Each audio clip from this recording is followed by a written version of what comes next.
希伯來書第9章，頭一個約由禮拜嘅禮規，老人操嘅禮拜場所，所起嘅聖帳篷，頭一層按到聖所，地位由燈台做嘅，老堅繩嘅餅。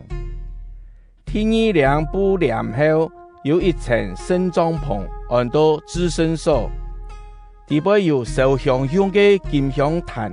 老寶金嘅約櫃，櫃肚表頂裝瑪納嘅金冠呢，又有亞倫嘅子發光牙嘅拐棍呢，老下頂10條街嘅兩對石板，約櫃當個有基路伯，表示上帝嘅臨在。基路伯嘅一角炸頂沙吹嘅臭味，關係倆度，倆下無法度詳細說明。呢度東西就按樣安排好勢，嗰度祭司就當日入聖帳篷，嘅外層去舉行禮拜嘅儀式，仲係內層嘅間，大祭司將做得入去，一年也只有一拜，為到自家老人民無意所犯嘅過失，佢特別愛帶點血入去獻本上帝。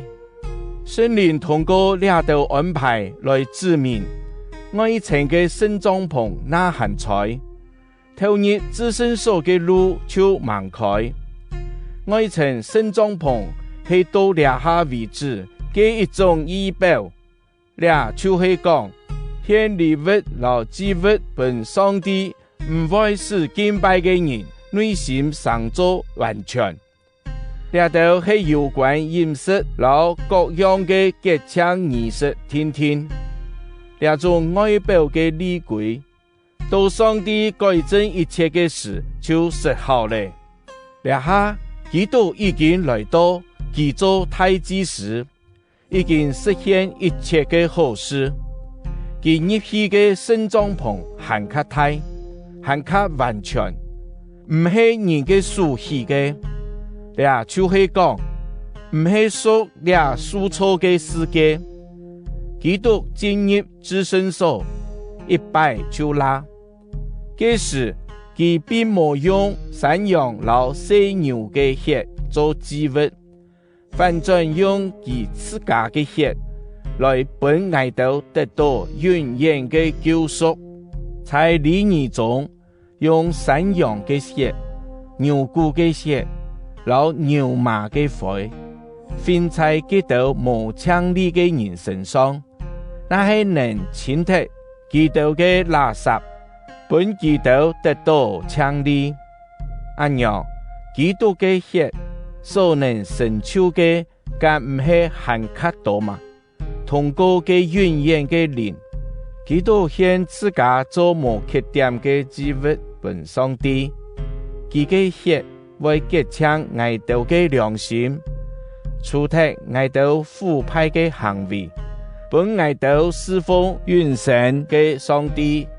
因為按樣，基督上做了新約嘅總保，用死來贖基督在頭一個約之下所犯嘅罪過，本上帝所付受嘅人有好良數。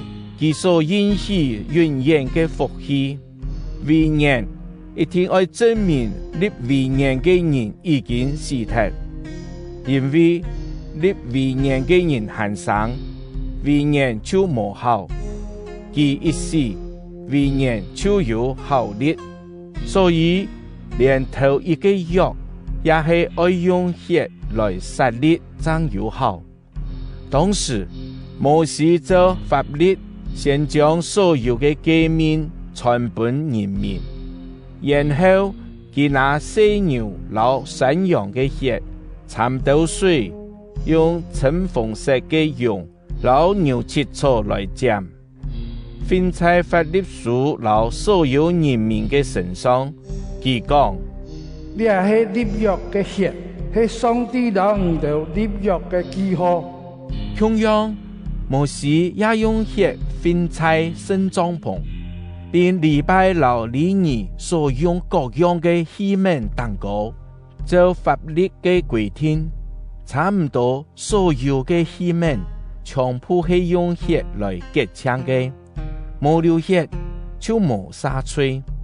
既然呢度照天堂嘅樣式所做嘅器皿，一定要用按樣來潔淨。天堂嘅人物就還較要用較好嘅祭物去潔淨。基督並冇入去人數所起嘅聖所，佢不過係真聖所嘅樣相天天，佢係進到天堂，就係真聖所。呢下為到愛道嘅緣故，企在上帝嘅面前。